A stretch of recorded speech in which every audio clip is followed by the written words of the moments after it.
very special welcome to this wonderful broadcast that we are having tonight, whether it is night, wherever you are watching me from, or it is morning, or it is in the afternoon, or it is in the middle of the night. I would like to thank you so much for joining us today. There is a word from God for you, and you are going to find this evening a blessed evening. And we are going to get straight into the Word of God, and I would want you to prepare yourself for what is coming and making sure that the people that you love, the people that are so dear to you, your children, your mothers and your sisters and your brothers and your fathers that are close to you, make them aware of the word that is about to come. For men shall not live by bread, and by bread alone, but by every word that comes out of the mouth of God. So shall men live. So be aware of the life that is about to be disseminated from this broadcast. We are here not just to hear what God is about to say, but we are here to live and to be made alive by every single word that comes out of the mouth of God. And I'm so excited to announce to you that we are serving a God who speaks, a God who is very intelligent. He knows what you're going through, a God whose eyes are in every part of this world. So I would want you to really derive your confidence from that, just knowing that you're serving a God who is knowledgeable, a God who is smart, and a God who is faithful. And He's about to speak. So I would want you to, if you care for people, if there are people that you care for, make them aware, let them know that the word is here. And it is here tonight and for you. I have quite a lot that God has impressed upon myself to share with you information that is very, very critical, especially if you are going to be somebody who wants to see victory taking place on every side. This is the information that you're going to need. So stay tuned and you make sure that you take note of every single word, especially if it is coming from the mouth of God. For by it, tonight, you shall live. I'm going to be talking to you tonight concerning hosting the presence of God. You are going to get to know how God's presence is hosted, how God's presence is received, how God's presence is kept and maintained even before it keeps you. I find this subject quite important, especially if you are to observe the level of inferiority complex exhibited by most of God's children. There's a feeling that you are somehow inferior to the rest of God's creation.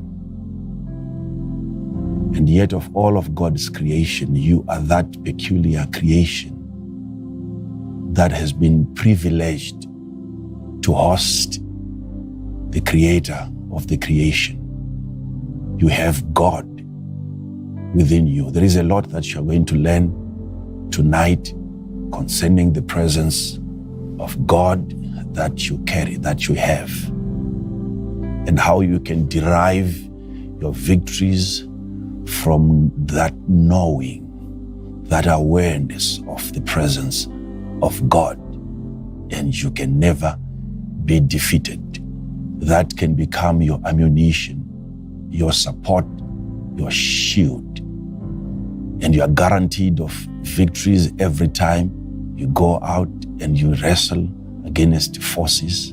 You know that you have this backup from inside of you, which is the presence of God. So I want you to be very, very attentive. Give this message all that you have so that you don't miss out on what God has for you. Hosting the presence of God. You carry the Creator of the creation. You carry God. In the Old Covenant, in the Old Testament, when you hear the name Emmanuel, it meant that God is with us.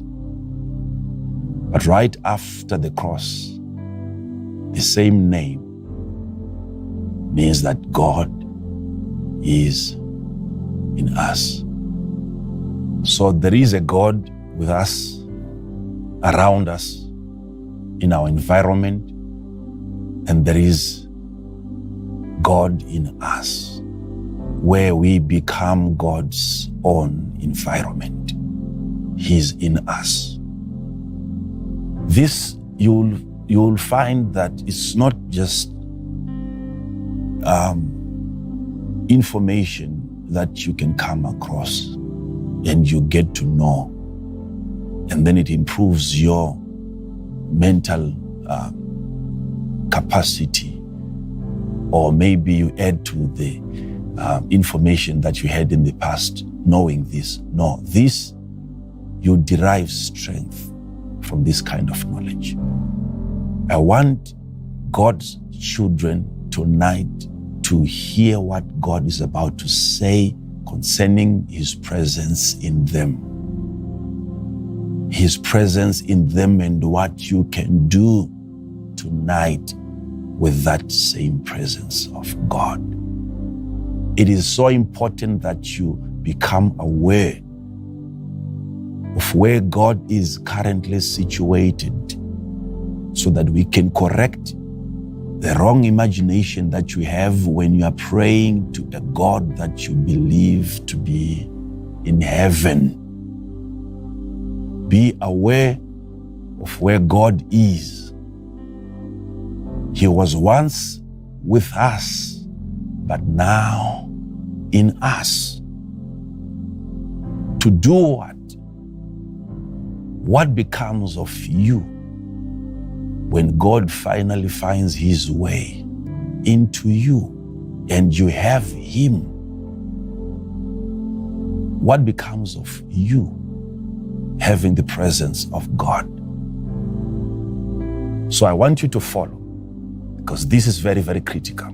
This is where power lies. This is where strength comes from. This is where you have the life of miracles from. It comes from that knowing and that awareness. Know where God is. I started having problems praying together with other people who had a different understanding concerning God's whereabouts. You know, it's good that you can gather, join your hands, and then you can pray together as brothers and sisters. But you get to a point where when there is need for you now to pray concerning the presence of God that you know that you have, and the rest of the people are seeking for it and asking for it. Finding yourself in that kind of a group of people with this kind of knowledge, you will find difficulties in expressing your desire or your request, especially asking for the presence of God that you know that you have. That knowledge of knowing where the presence of God is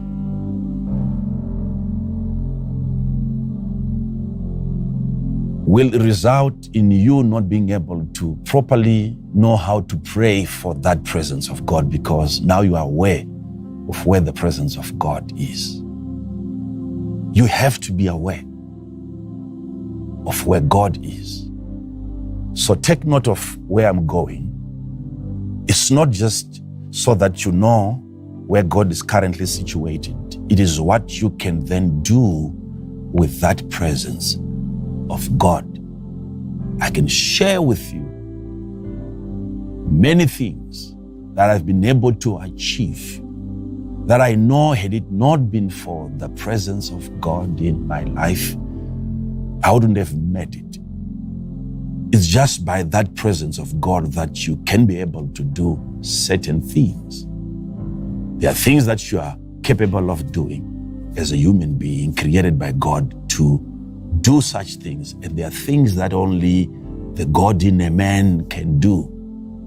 So you have to be aware not just of yourself, but of the presence of God in self, so that the self can be found doing things that only God's can do. I want you to follow this. I want you to follow this. We are going to take our reading from the book of John. First chapter of the book of John. We start from verse number 10. And Pastor is around, is going to be reading for me. And then I will explain and bring to light information that is capable of transforming your entire being. Your entire being. Secrets are about to be shared. This is a mystery that is coming your way tonight. You'll go to bed knowing where God is. It's important that you understand this subject tonight. Chapter 1 of the book of John. We start from verse number 10. Slowly, whilst I'm showing you what I have found. And God has given me this ability, and I'm so thankful to Him. He allows me to see the invisible. Things that are there that are so difficult for people to see. Yet He has given me an eye that can see and an ear that can hear. You are about to partake and to hear what God has told me from His written word. So let's move slowly into the word. Verse number 10. And of God, lead us through. Let's see what God has for us this wonderful evening. Verse 10. Verse number 10. He was in the world. The one that was in the world was the creator of the world. After He had created the world, He decided to visit His own creation. So at that moment, you know He is here in the world. And who is here? God, Jesus, the Word. He is here. He created a world that He then visited. He was in the world. And the world was made by Him. it was Him, the world that He had made. Is the world that He visited. He came into He was in the world that He had made. And the world knew Him not. In terms of knowledge, in terms of recognition, in terms of awareness, the world knew. Mental-wise, the world had lost its capacity to recognize the presence of its own creator. He paid His own creation a visit, wanting to come and assess the level of damage that had taken place by reason of the fallen nature. The fallen nature of nature. He paid His own creation a visit to assess the damage And what he could not find was recognition, nature's ability to recognize the presence of his own creator. God came here and creation could not feel his presence. The world knew not. By what? The intelligence, this world has intelligence. This world was given an understanding by the Creator to understand its own Creator. And that is the knowledge that the world had lost. When he came and he could see that he is not being seen by his own creation. He came and he was aware that he was here, yet he could perceive that the world is not aware of his presence. The world had lost understanding, whether that's in reference to people, whether that is in reference to other creations. Still, the world was not aware, knew not him. This is before he could heal the world. It was in that kind of state. He came. He was in the world that he had created. And the world that he had created knew him not. He came unto his own. Look at this now. He came unto his own. Be aware of that. He is not going to come to his own. He came. He came. This is something that Jesus did. He came to his own. So he was coming, he was aware of his final destination. I'm paying my own a visit. How is it that he is coming to his own? What made them his own? Because they were his own even before he came, for him to come to his own. He came to his own. Now notice what happened, what his own did. And his own received him not. And his own received him not. Now finish that part and then I explain. He came unto his own. Yes. And his own received him not. Yes, but as many as received him, gave he? To them gave he power to become the sons of God. Now, notice what is happening. Jesus is coming. He came. And he came to his own, but then his own received him not. So what made them his own?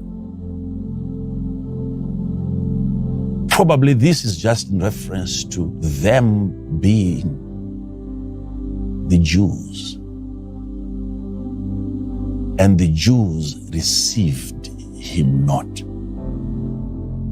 Or maybe this is in reference to the entire humanity.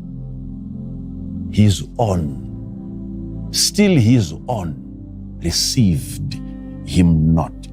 So what made them his own? If he was not in them, if they were not in him, if they had not yet received him, yet the Bible tells me they were his own. He came to his own, and yet his own received him not. But then he goes on to say, but as many as received him, despite their number. This goes to show the capacity, the power that Jesus has. That it doesn't matter how many of you will choose to receive him, you cannot exhaust him. You cannot. As many as received him, to them gave he power to become. I'll explain that. Because you need to understand what happens to you after you have now received him, and it is now his presence that you are hosting. Your ability to become something else that you were not before you received him. He came to his own. His intention was to convert his own into sons. He came for purposes of conversion. He's coming to transform and to transfigure his own. He has a different image that he wants to transfer from inside of them. He's not loving them to keep them the way they are. He came to his own, and his own received him not. But to as many as received him, gave he power. Now, notice, I thought he was supposed to give his own power so that they would then receive him. But no, they were supposed to receive him before he gives them the power to become. This goes to show that God has a certain measure, a certain kind of power that he will not make available, that he will not give unless and until he is the one received first. You receive him, and then he makes you receive from him. He came to his own, and his own received him not, but to as many as received him, gave he power. Not to everyone. He did not give that power to his own. He gave the power to as many that received him. So Jesus is coming. He has power that he carries, but he is not giving you power to receive him. No. He comes to you so that you receive him without that power. And then he gives that power to as many as received him. So it is him that you receive. It is him that you desire to have. It is him that you go for, not his power. It is him. It is him. It is him. It has to be him, his presence. Now, after you have received him, that's him is your focus, and you receive him. And after you have received him, you have to have an understanding of how Jesus was given. It is declared in the book of Acts of the Apostles, I'm sure it's chapter number 4, where there isn't any other name given to man by which man might be saved. No name under heaven given. There is just one name, which is the name Jesus. Book of Acts, chapter 4, verse 12. Neither is there salvation in any other. Neither is there salvation in any other. It can never be found. It can never be produced from any other place. There isn't salvation. You cannot invent it. You cannot derive salvation or this kind of deliverance from any other source apart from this one source. Yes? For there is none other name under heaven. There is any other name under heaven. given among men. The name under heaven is given among men. You must understand, take note of that. It's a name given. If the name was given, it means somebody else right now as I'm speaking to you has that name. You stop looking for it. You stop searching for it. If the name was given, it means the name is now a gift to somebody else. There is somebody gifted with the name of the Lord. Where you can, oh my God, you can come across an individual whose gift is not prophecy. There is somebody who has a gift of not healing the sick. The ultimate and the overall gift that he has that was given to him is the name of Jesus. The name. There isn't any other name. What I like about the word of God, okay, I'll come back to the book of John. You see, the name was given before you ask for it, before you pray and you fast for it. What is left for you probably to do is just to receive. The giving part was already fulfilled by the giver. The one who gave the name, not shall give. He gave the name. It is no longer with him. It is now under heaven. Look at the situation where the name is. No longer above heaven. It is under heaven. The name was given under heaven. For it to be given, it means somebody down there is supposed to receive the name. And the moment you receive the name that was given, because for it to be given, it means it was a gift. For God so loved the world that he gave. God becomes the giver. The one given becomes the gift. Jesus is a gift of all the gifts that you can ever receive from the Father. The name of his Son. There is no any other name, not that shall be given. It was given to men. Listen to me if you are a man. The name was given. The name was given. The name was given. The name was given. And I'm sure of that. I have that name. The name was given. The name was given by which men can be saved. There isn't any other name. Is that what the word is saying? Whereby we must be saved. Now, something very critical here.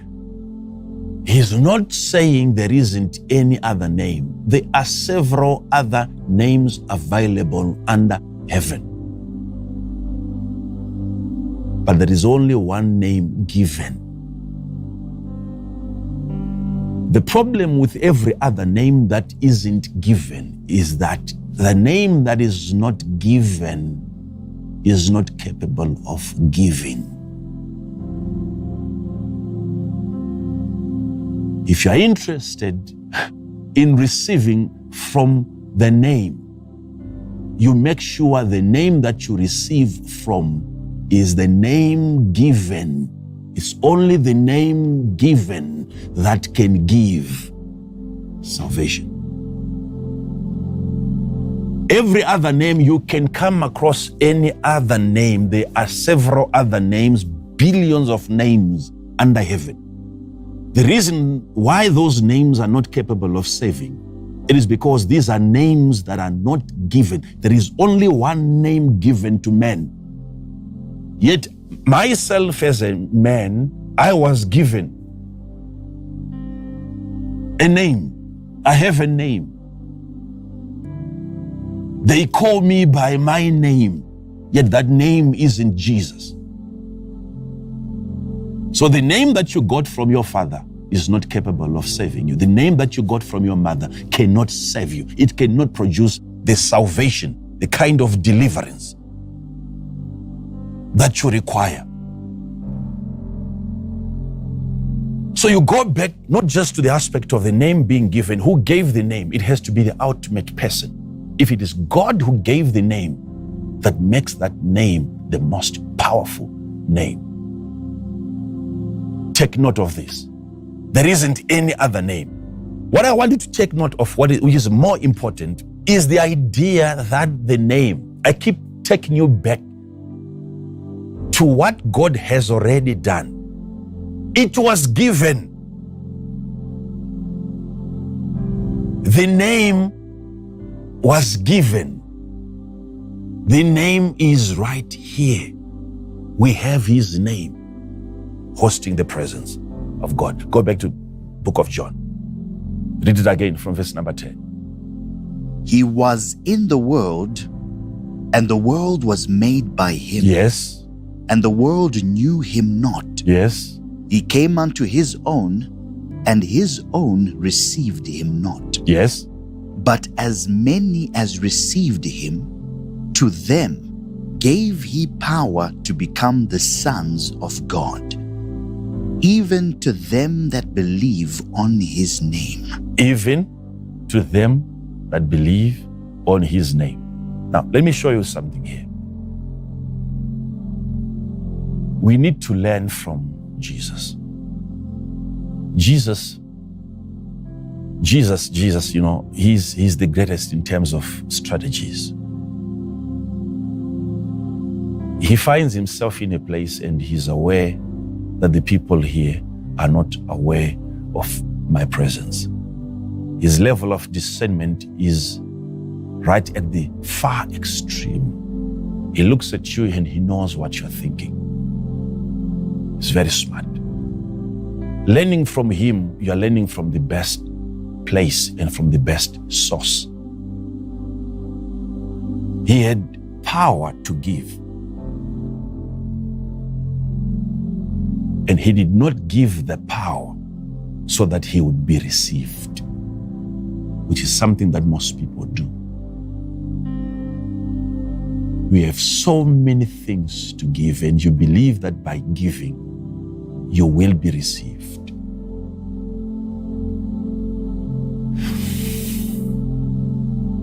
Oh.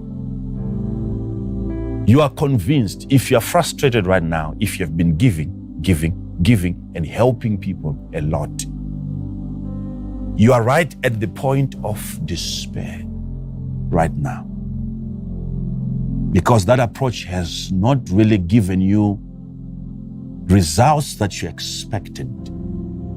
Your approach, looking at his approach, there is a huge difference. Learn from him. You are giving so that you would be received. He made sure that he was received before he gave power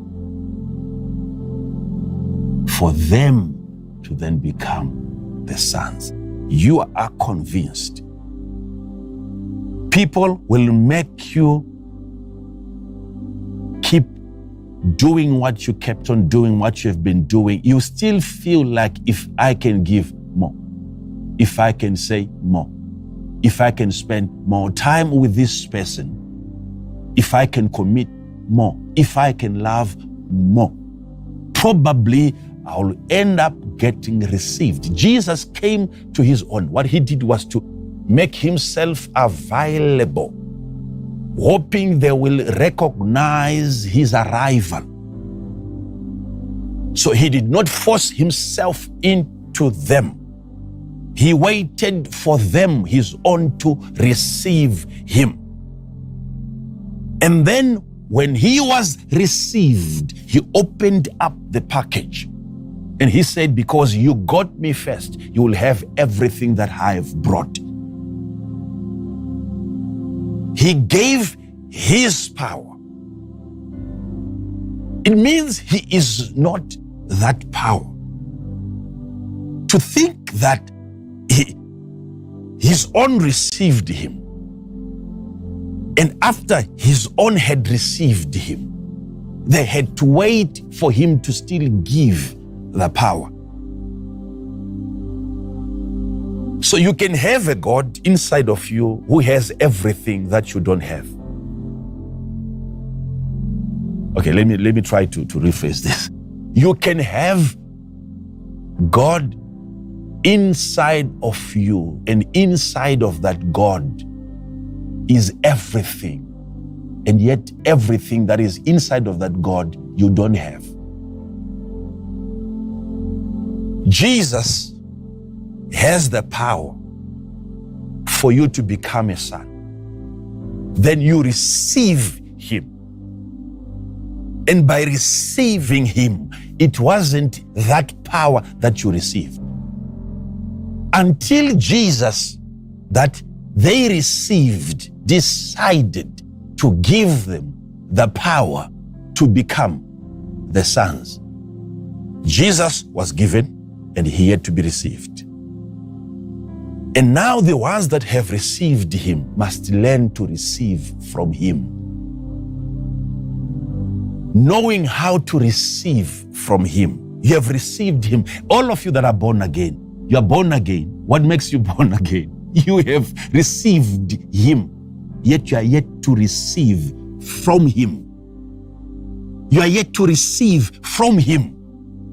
You can contain a God who contains everything, including your healing. And not until he gives, he discharges the healing. And you know how to receive from him. Many people that are born again, the fact that they are born again, it means they had the capacity to receive him. Yet not many have the capacity to receive from him. He came to his own, and his own did not receive him, received him not, but to as many as received him, gave he. Who gave the power? It was him. After they had received him, he then gave them the power to become the sons. These are two critical things here. Receiving God, your life, your move, your journey with God doesn't have to end at you receiving him. Do you know how to receive from the Lord? Do you know how to receive from the Lord? I know you are born again because you received him. But can you receive from him? Because he is not that power. Yet he is the one to give that power. So I'm going to show you now how that presence, how that power from within you can be brought out so that you can make use of that power. The power that is capable of transforming you. When Jesus gets into you, he renovates you. He transforms you into a son. But the power that you receive from him does not immediately convert you or make you a son. It is the power to become, and becoming is a process. You know you are migrating from servitude, from being a slave into becoming a son. It's a journey. You are becoming a mature son. That power is at work. So know how to receive him. Then you are born again. After you are born again, know how to receive from him. You can be broke. You can be devastated and discouraged.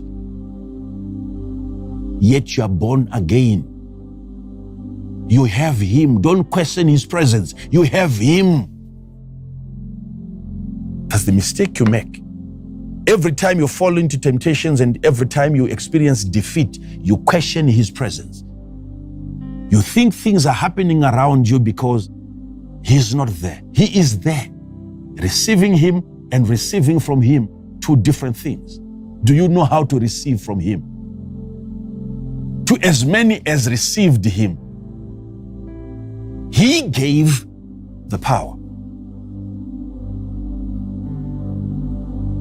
to become sons.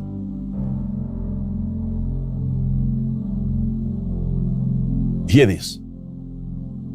When you have the presence of God,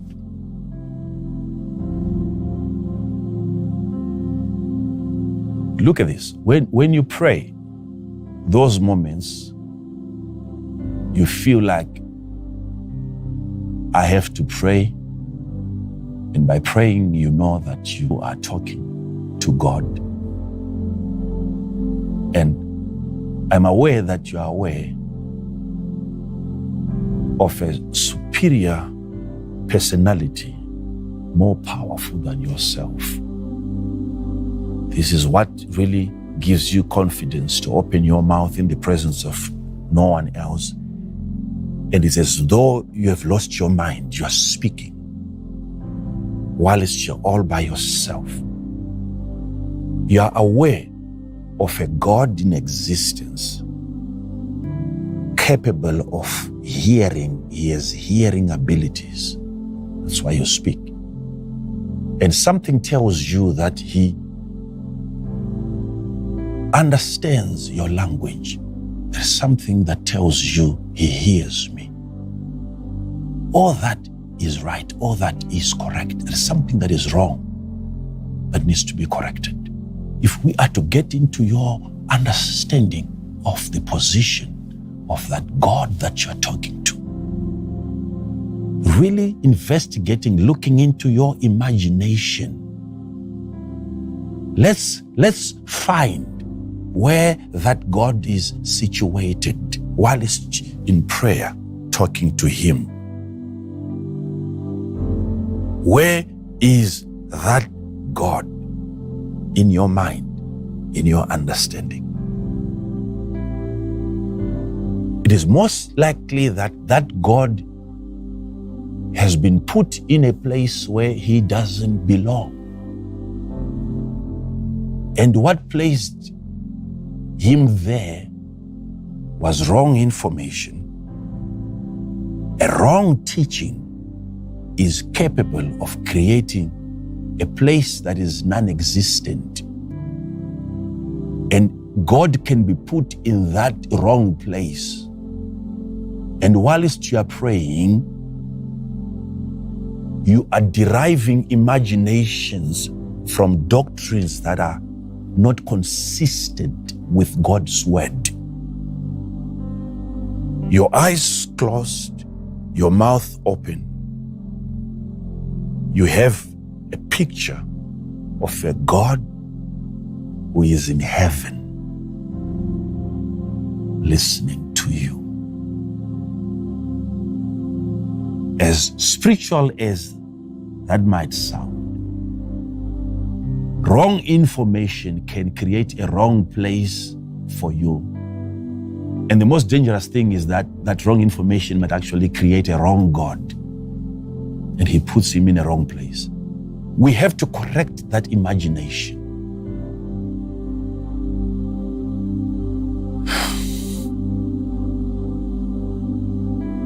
The best place for God right now is inside of you. You are the temple of the Holy Ghost. You accommodate God. The problem with that kind of understanding is that when the next time you begin to pray, your focus ceases to be heaven. You redirect. You turn your eyes inside. The problem with that is that you start feeling like I'm praying to myself, as if I now have confidence in myself, as if when I'm praying to myself, as though I have now become my own God. That's why you are afraid of that kind of imagination. So God has to be elsewhere so that you look up to him. Yet at this point, the kingdom is inside of you. There is a season which Jesus prophesied about, when they will come to you and they will say Christ is there and Christ is over here. And he says, believe them not. Matthew 24 verse 23. Then if any man shall say unto you, Lo, here is Christ. Here is Christ. Or there. Or over there. believe it not. For they shall arise false Christs and false prophets, and shall show great signs and wonders. What they will show is great signs and great wonders. But notice, he is actually trying to attack the teachings that you have been receiving over time of a God who is in another location away from you. Oh.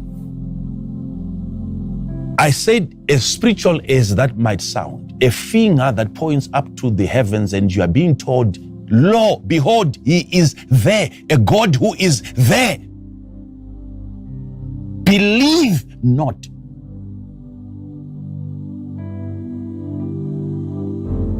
When time finally comes and he descends from the heavens, that's a different manifestation of the God that we have been having all along. By the time we see him coming from the sky, even when he comes, we talk about the coming of the Lord. I've told you this several times. We will not look up to see him coming.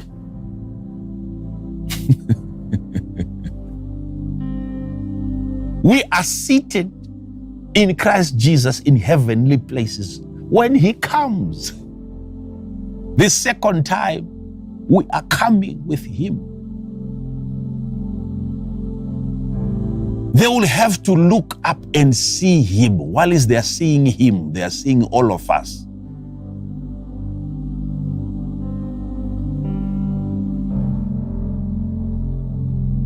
We meet him in the clouds. Understand this. We are there right now. We have met him.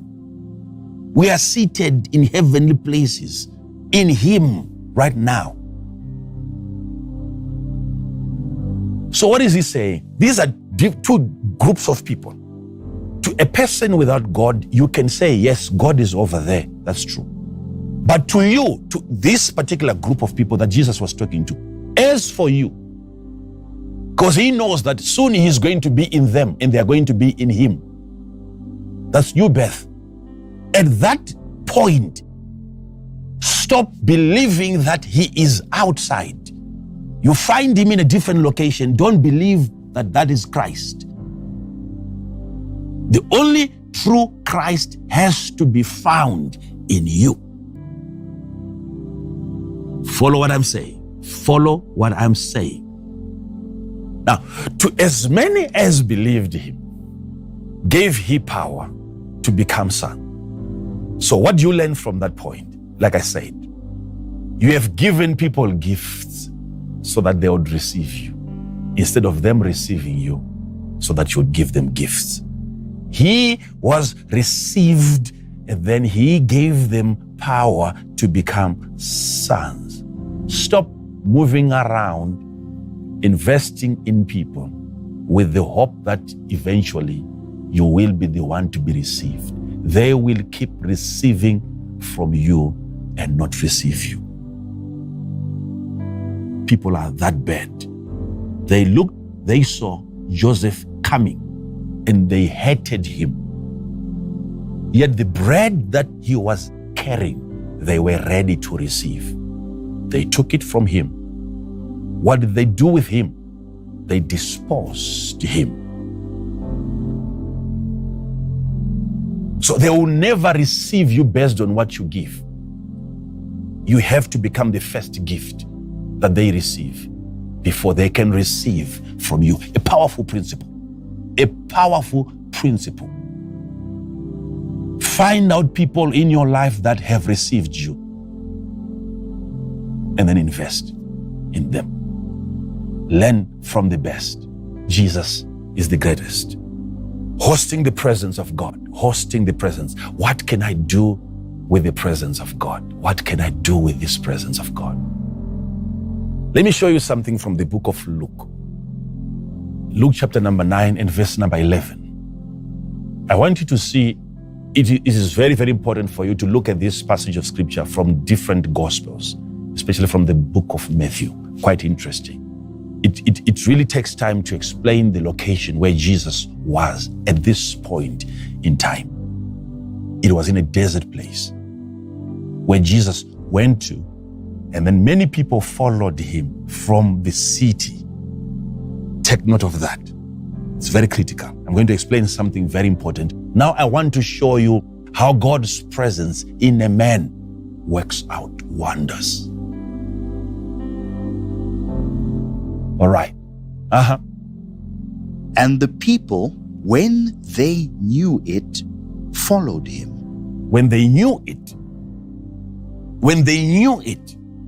they had to know before they follow him. They knew and they followed him. And he received them. And then he also what? Received them. And he received them. I wish I had time to explain that part to you. When God now has received you, the God that you have received, when he's ready to receive you. Okay. Keep on reading. And spake unto them of the kingdom of God. Yes. And healed them that had need of healing. The ones that had need of healing, he healed them. Where he was he was in a desert place. He was in the wilderness. And people that are coming to him are coming from cities, especially from the book of Matthew. They are coming from cities. Now, before I go any further, notice what is happening. It's important that you take note of everything highlighted by the word of God. His location is very critical. That's what we're talking about. When a place is hosting the presence of God, despite it being barren, despite the place being a wilderness, but the fact that it is now hosting Jesus, a place where there isn't any leaf, there isn't any tree, you don't have access to roots for you to extract medication from. Jesus chose carefully a place where when you are to visit him and then you are healed from such a place, it will only be by Jesus that you recovered from your sickness. How is it that Jesus can choose a place that is so barren and he waits for people to leave cities? By leaving their cities, they are leaving their pharmacies. They are walking away from hospitals to a place that is limited in terms of resources. But because the place now is hosting the presence of God, notice you have people recovering from their diseases. Having left cities, having walked away from physicians, experts are found in cities. They left those places, sick, visited a place that is hosting the presence of God, and from such a place, God healed them. What does that say? How can you come from a barren place fruitful?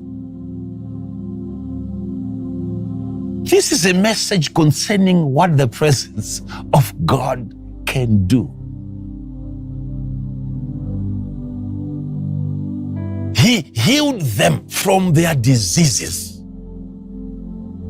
No physical, no natural medication. Why? A barren place has hosted the presence of God. Look at what you can produce if you are to host him, despite your outlook. What you can do, changes that you can bring to other people if you are to host his presence. He carefully chose a place where if he heals you from there, it will only be him. It will be known. It's only the presence of God that has healed this person. What else can heal a person from the desert if it is not the presence of God being hosted by the wilderness? And he healed them. Notice what is happening now.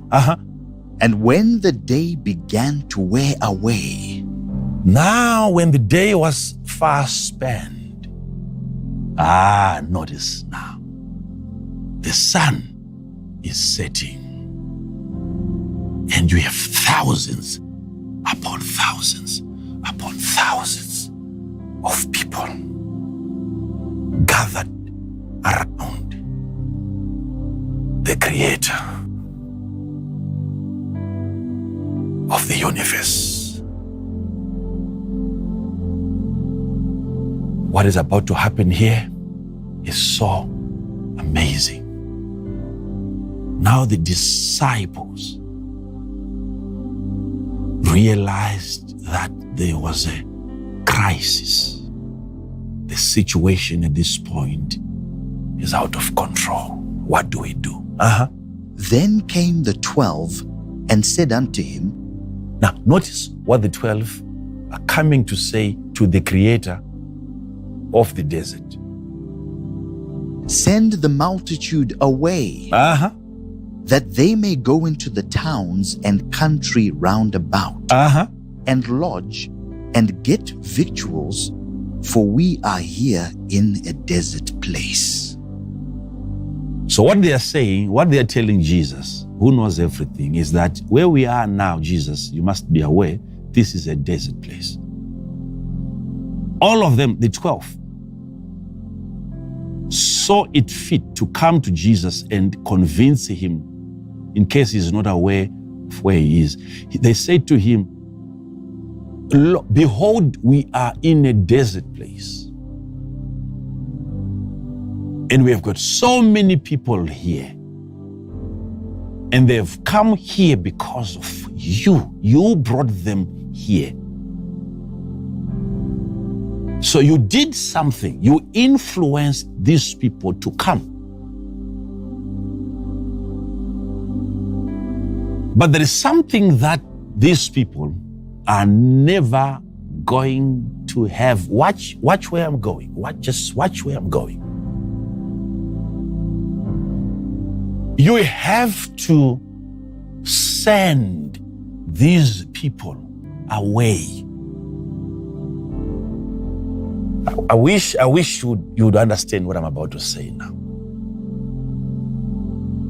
These are the 12 apostles. To be, he's going to leave the entire church in the hands of these people. And their message to God is for him, God, to send away the people that have come, so that they would go back into the city for their victuals, food supply. Let them, Jesus, please, this is a desert place. What we are advising you to do as your committee is to send the people away back into the city for food. Send them back into lodges. Send them back into the supermarkets. Send them back to a place where there is more resources. And Jesus then, he made it so clear to them. He said, you do not need to send them away. And he said, give them to eat. But he said unto them, give ye them to eat. Notice. This is so important. This is so important. Their understanding of this situation requires that Jesus send people away so that they would go out there and find food for themselves. And then when Jesus heard that, he looked at them and he said, there is no need for us to send these people away. them. Give them. They were not aware that they had that capacity to give to such a number of people bread. You listen to your Creator and He tells you, go ahead and give. He cannot say that unless He's aware of what you have. You might not be aware of what you carry, but He is aware. Listen to His instruction. You don't need to send them away. Give them to eat. You have that. People are hungry, I'm aware. But you have what can satisfy them without having to send them away. What is Jesus trying to resist here? A false doctrine. What false doctrine? If you're smart, you'll hear it, you'll get it, you'll understand it. There is something that is about to be established in the kingdom of God right here, which is not consistent with the character and the nature of God. What is that? A teaching by the apostles that people have to move away first from Jesus in order for them to find provision.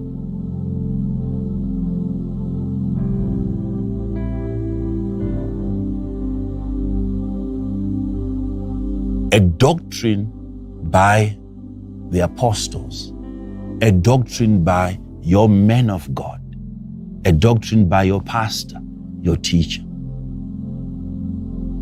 that says Jesus is not interested in providing your day-to-day needs. You have to be sent away. Walk away from Him. Get a job away from Him. You know, hear this. And Jesus resisted. He said, if you are going, guys, to build such a church where people are known for lack simply because they have me, what kind of a church is that? I want to derive an understanding into you right now before I hand over the church to you. Jesus was not just preaching by His word of mouth. No, He would do things in their presence so that they would derive doctrines from His actions. You don't need to send them away. You give them something to eat. As a leader, you have the power to provide for the people. Don't send them away.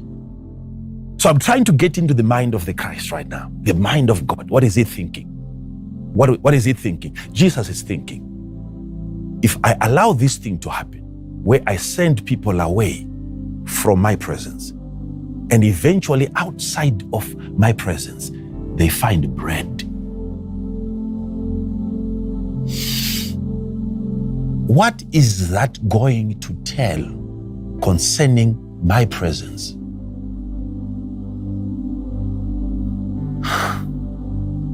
It's a message that says there are things that you can never find in the presence of God. You have to walk away from it first.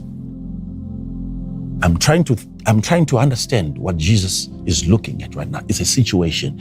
I've sent the people away, and the disciples are saying, send them back into the city, number one. Send them back into the country. Send them back into lodges for their victuals. Send them back. Send them back. It means they have to find after they have departed from your presence. If I agree to that, I've sent a wrong message. So as they leave this place sick, and then they go back to the hospital, what is that going to say concerning my presence? When a person finally finds his way to the bakery and they are buying bread. They are coming from my presence hungry. What is the message that the people are carrying back into the city? You stay with God, you die from hunger. It's a message back into the city of things that God cannot provide. So the city becomes superior in terms of providing your needs. You now have another source, another God capable of looking after your physical needs. Why should you be referred by God to a different location, a different place, and you come from the presence of God and you have to go back to the city? Send them back into the country. Send them back into the city for their provision. The doctrine of the apostles. They were not yet aware of the ability of the presence of God to provide for the people. So Jesus said, guys, you make such a mistake. These people are going to leave this place. Whoever is going to find them fainting along the way, that action of fainting is a message that this is what the presence of God can do to you.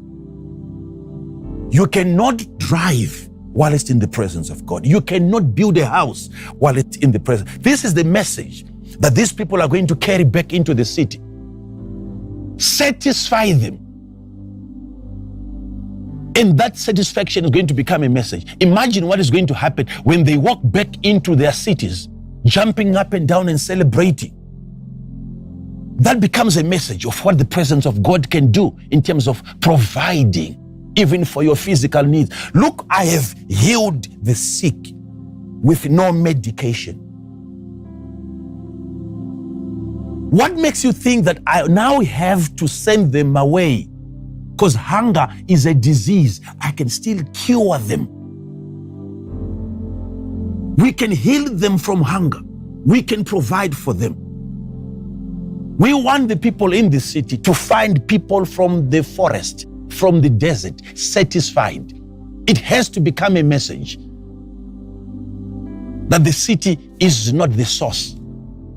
The economy is not really controlled from the city.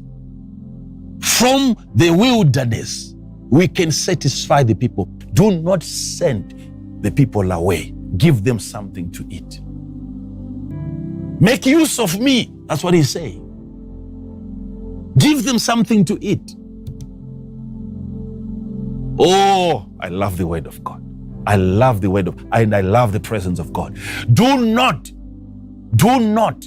And Jesus resisted their request. I'm not going to release the people. They will faint on their way, and that will become a message against my presence. People have to leave this place. Look, some came here carried. Now they can walk. That's the most difficult thing. And you're talking of hunger. Hunger, food that the shop can provide. You think I cannot provide that? No. You don't need to send people away. So from now, he's establishing a teaching that some of us we have believed in, that you don't find anything good away from his presence. Everything has to be derived from the presence of God. How to make use of that presence of God. Notice what is happening. And they said, we have no more but 5 loaves and 2 fishes. That's all that we have. 5 loaves and 2 fish. Ah, my God. You have. Except we should go and buy meat for all these people. For they were about 5,000 men. 5,000 men. You have more women than men there. And he said to his disciples, and he said, watch now when the presence begin to say. When the presence of God in your life starts speaking and giving you instructions, take note of that. That's what Mary said to the disciples.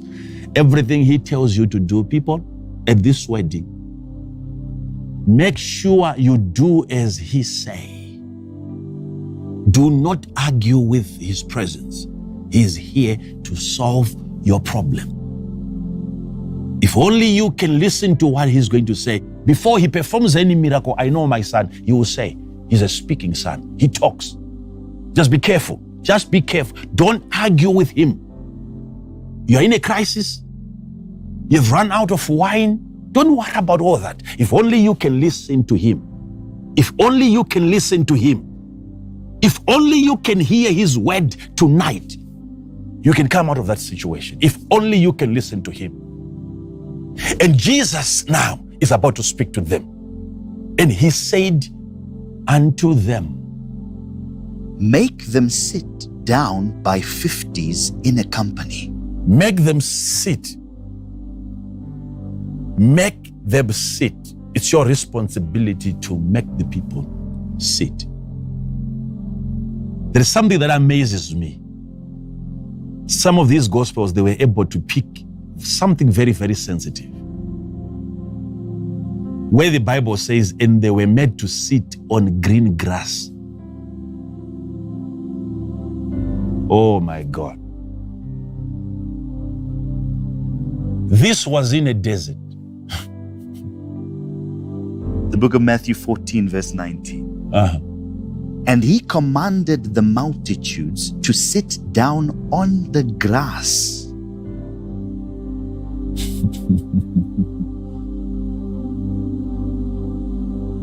Mm-hmm. And took the 5 loaves and the 2 fishes. Hold it.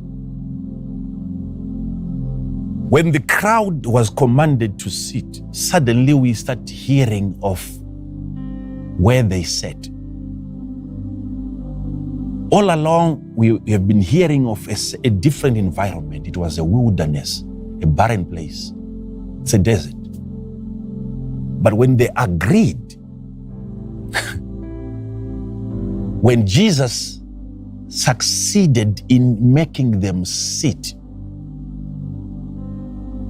he makes me lie in green pastures. If it is him making you lie, it doesn't always mean that the pastures were green. The moment you listen and you obey, the provision there was not just where you have Jesus multiplying bread and fish. Something else was provided when they started acting on his word. A place was provided for them to sit. Not on hot sand. We start hearing of grass. What makes it a desert is the absence of grass and trees. But the moment they obeyed, before we talk of the multiplication of the bread, let's notice something else that we begin to hear of. The moment they obeyed his voice and they were willing to sit in the most uncomfortable place, suddenly there was a provision. They were made to sit on grass.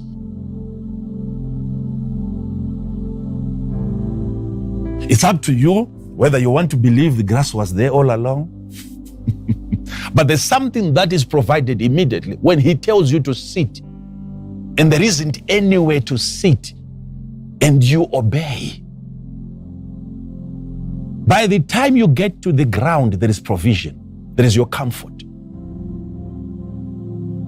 And they sat.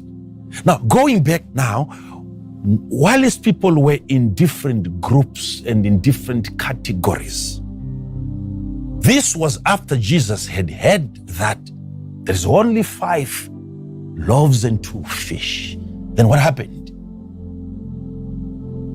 And he said to his disciples, make them sit down by 50s in a company. Yes. And they did so and made them all sit down. Yes. And he took the 5 loaves and the 2 fishes. And he, Jesus now, notice what the presence of God can do. And he took the 5 loaves and the 2 fish. And what? And looking up to heaven. And he looking up to heaven. Again, he's in the Old Testament. Take note of that. And he looked up to heaven. He blessed them. Yes. And brake. And gave to the disciples to set before the multitude. Notice what Jesus blessed and broke was the 5 loaves and the 2 fish. And he blessed. Then he handed over the bread and the fish to the disciples, and from the disciples to the people. Yet the people had come to receive from Jesus, and they never got it from his hand.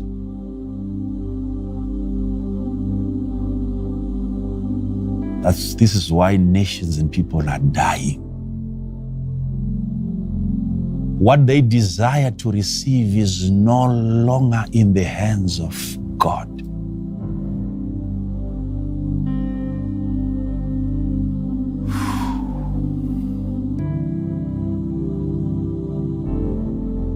It's hard for people to believe what I'm saying, but sometimes if you look at practical issues, why do you even vote if it's not in your hand?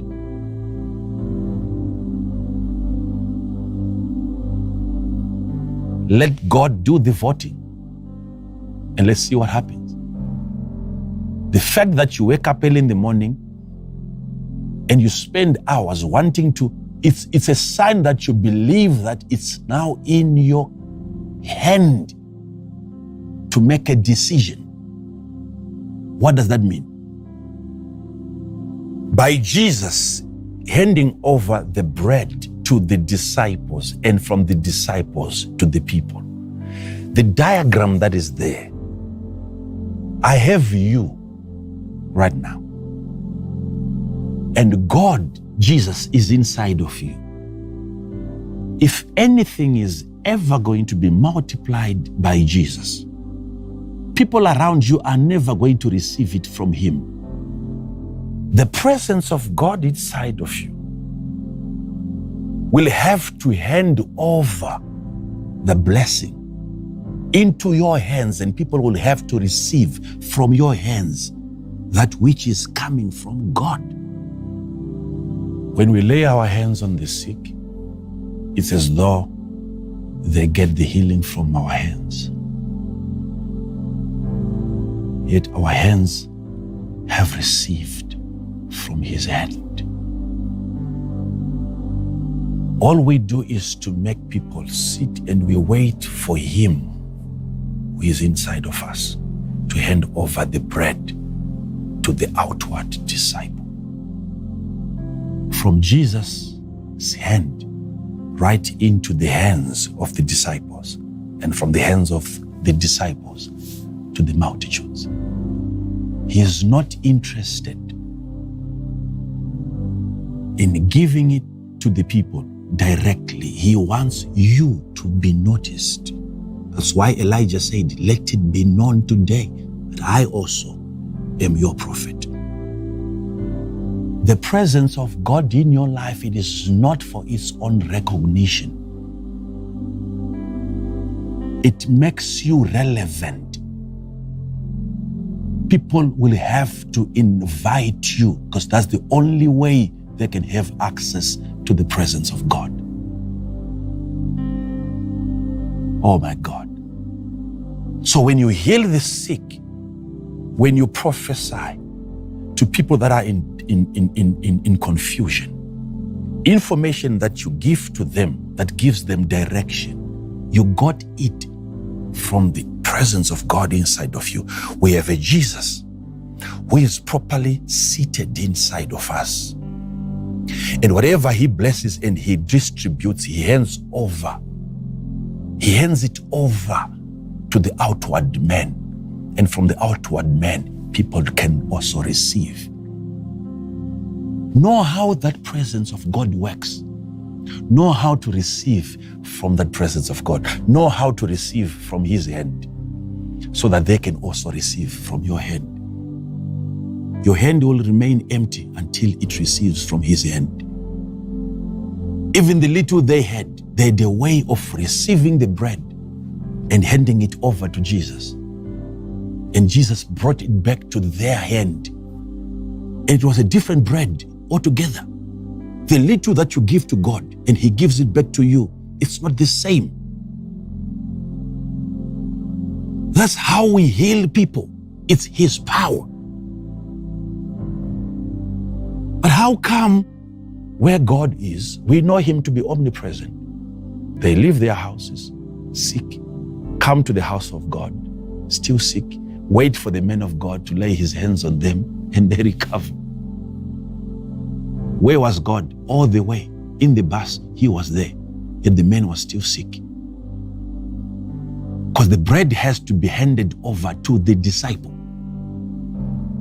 And then the multitude will have to learn to sit under such a disciple who has access to God's hand.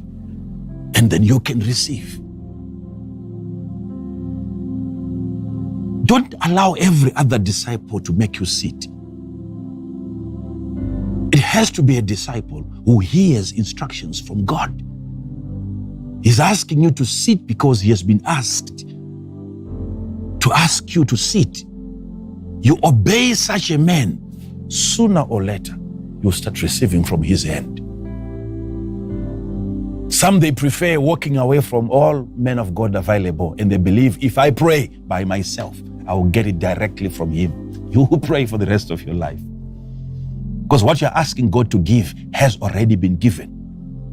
The basket, the bread, the fish is now in the hands of Peter. You have to learn to get along with Peter. Jesus has done his part. He has blessed your bread. It is your bread, but it's not in your hand. It's no longer in the hands of God.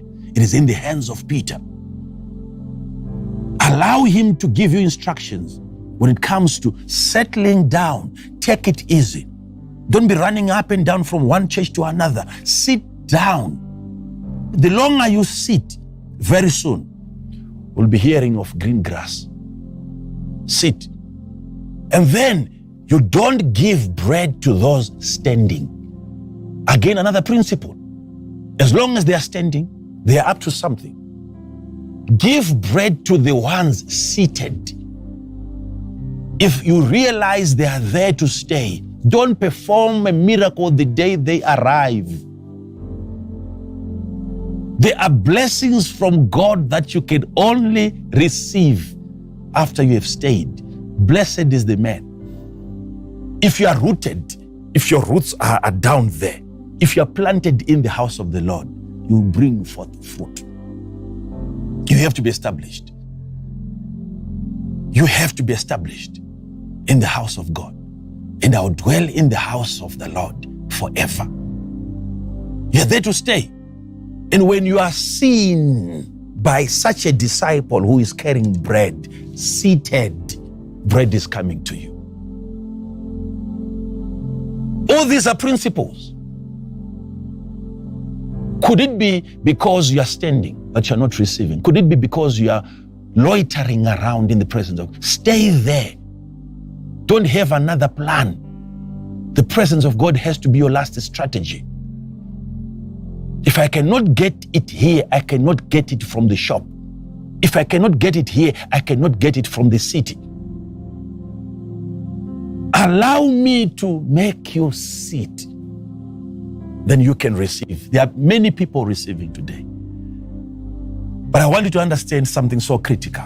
What makes you so precious in the sight of God? It's not just how you were made, though you were fearfully and wonderfully made.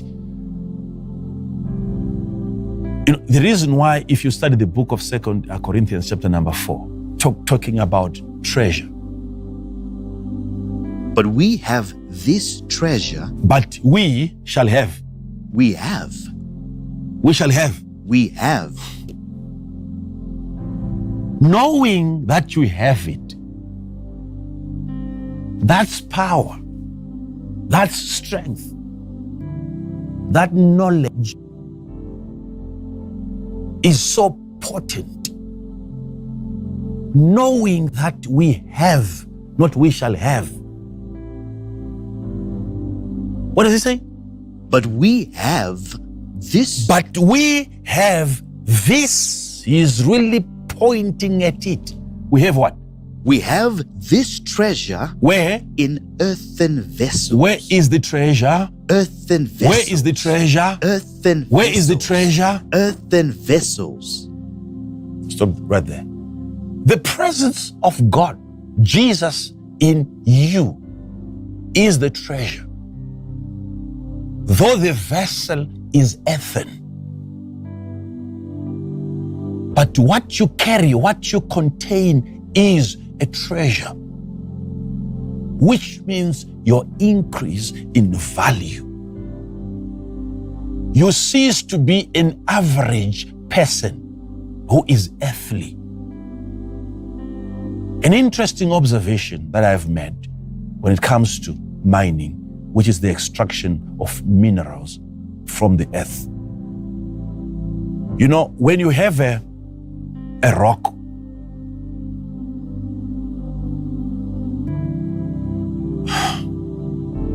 a rock can be an ordinary rock, as long as there isn't any mineral contained within that rock. When you find a rock under the earth which has a mineral inside of that rock, whether it's copper, whether it is gold,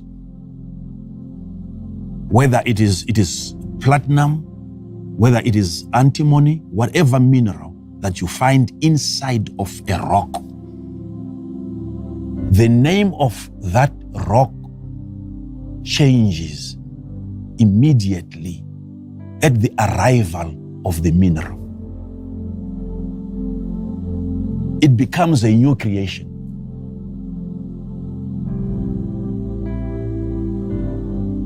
Understand what becomes of you the day he arrives. For us to have treasure in the earthen vessel, it means we contain another heavenly material. So this body ceases to be just earthly. A new name is given to this appearance. It's not just a rock. Once a rock has a mineral inside of it, the name becomes ore, O-R-E. It was a rock before the mineral entered. The moment there is a mineral in the rock ceases to be the name of the stone. It becomes ore. What makes it ore is the treasure inside of that earthen vessel. What makes us different, yet we are all humans on the earth. We allowed a certain material from heaven to penetrate our very being. Therefore, our name changed. That rock that is keeping the mineral, it is believed to be hosting the mineral. The rock that hosts the mineral is called ore. And the next rock right next to the ore, it is called waste. And when they extract the ore, it receives a different treatment. And they are so good at separating the ore from the waste. What they are calling the waste is what is known as the country rock, the majority of the rock around the ore. So they separate that and they throw it away. The same way goats will be separated from the sheep. The same way The tares will be separated from the wheat.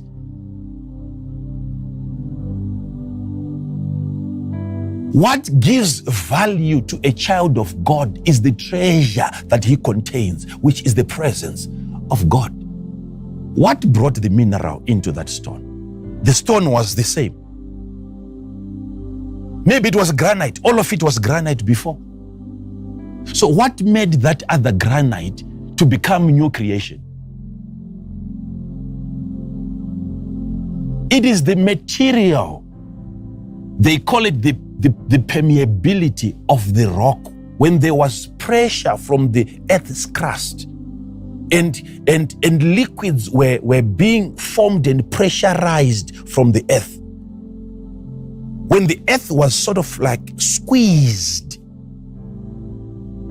fluids had to find their way to the surface of the earth. Fluids had to find places which were permeable, rocks that would allow minerals to flow through them. And when minerals then solidified, that becomes the reef or the vein. And the name of that stream changes from just being an ordinary rock into ore. What made that rock to become ore or to become the sons of God? Permeability. We are the ones. We were found willing when Jesus came from heaven. We allowed him to pass through us. We have treasure in this earthen vessel. This was once the country rock. But when he knocked at the door, we opened up. We allowed him to pass. We gave him a place. We are hosting the presence of God. So next time you leave your house, you get into the bus, you must understand the rest is the country rock. But you are the only ore in that place, so you determine the value even of that organization that you work for. You carry a heavenly material, God in you, Jesus in us, the hope of glory. So the rest of the rock, it remains west. Why? Resistance to the movement of the mineral. It was so hard and so rigid. And fluids kept on looking for a place, for an escape. That is why when you hear his voice, harden not your heart. The moment you allow him to enter, your value changes. We have treasure in this earthen vessel. We have treasure in this earthen vessel. We have treasure in this earthen vessel. What makes us different from the rest is the material, the mineral that we carry. We have heavenly value. There is a place for God in us. The worst thing that you can ever do, child of God, daughter, I know that you believe that you are in need of a man. You can't wait to have him. But don't make a mistake of walking down that aisle and the man that you have next to you is a godless man. Oh, there isn't any treasure in him.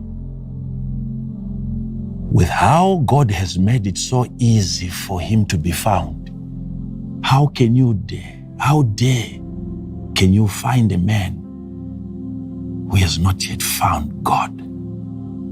He is available, his presence is all over. If it is so difficult for that man to find God, how come he has found you? Fear that. Be afraid of such a man.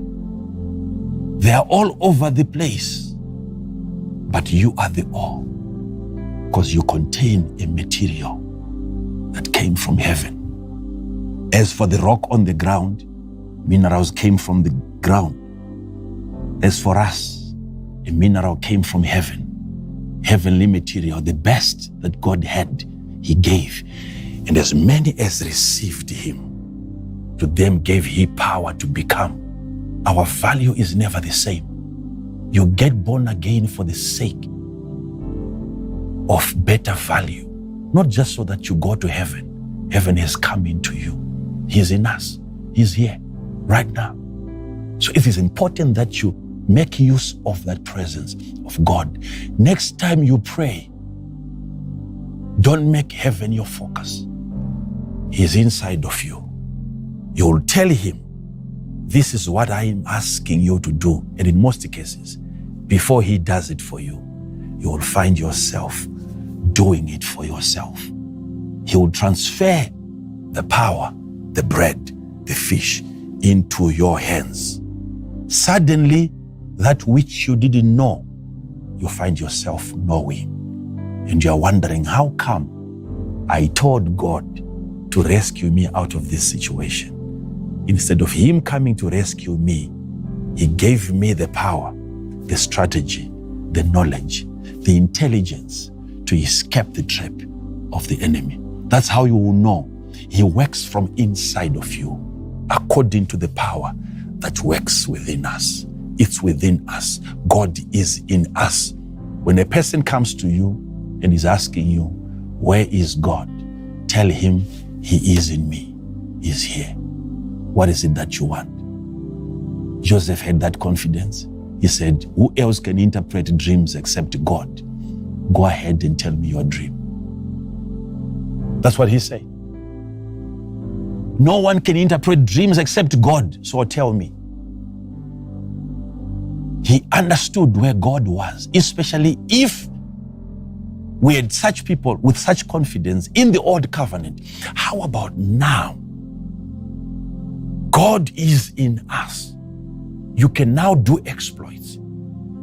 You can address your situation. You can feed 1,000 people, not just members of your family. We are talking of thousands of people that you can feed today if you are willing.